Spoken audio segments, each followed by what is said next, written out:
president and CEO of the Center for Reproductive Rights, and it's great to have you back. We just heard from Nikki Haley again. She's on King Charles. They asked her to follow up to clarify what she said there, and this is what she told them. I didn't say that I agreed with the Alabama ruling. What the question that I was asked is, do I believe an embryo is a baby?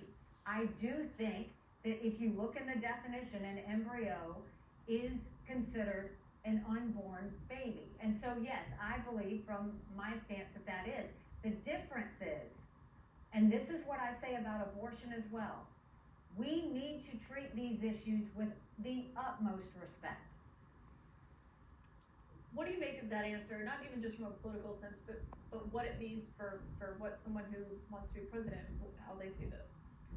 I mean, let's just step back about how radical this decision was. This decision that frozen embryos at an IVF clinic are, in the court's words, children. I mean, it's patently absurd. But what is really frightening about the decision is it uses the very concept, and I am quoting the decision, of extra-uterine children.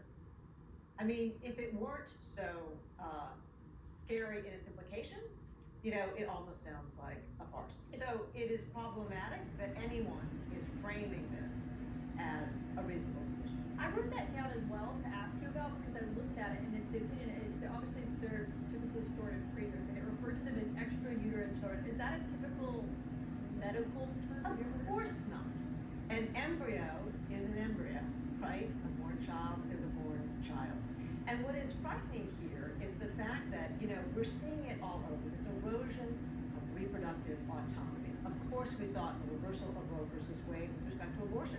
But now we're seeing it with families that want to create children being told that their decisions are not theirs to be made, but in this case, that Alabama will consider extra-uterine children are what fertilized eggs are. I guess that's part of the irony here because what the justices were saying in their ruling was that this is about protecting life and protecting children, but so many women in Alabama use IVF to have children. I mean, out of the 5 of 8 fertility clinics that have reported data, more than 400 babies were born through the help of IVF treatments. So in turn, it could actually hinder more children being born because, I mean, the UAB, the biggest healthcare system in Alabama, is now stopping these IVF procedures. That's right, and as your prior guest pointed out, couples want to make these decisions for themselves. This is in the realm of the most personal decisions that people can make, and people want to create families. And the notion, again, to push a political agenda by taking a medical term, embryo, and turning it into, extra-uterine children, I mean, it is absolutely absurd. But again, frightening, because we're seeing taking away reproductive autonomy, taking away reproductive healthcare decisions, and it's not just women, it's men and women when we're talking about access to IVF treatment for family creation. You mentioned Roe versus Wade. Would this decision have happened if Roe versus Wade had not been overturned by the Supreme Court? I don't think you would have seen the boldness that we're seeing from courts, from politicians about the fact that they are pushing this agenda, equating embryos with full personhood. And so I do think that the reversal Roe versus Wade has unleashed this notion that what we took for granted about being able to make decisions about contraception, about IVF, about abortion, that these were our decisions to be made, are all of a sudden being taken away.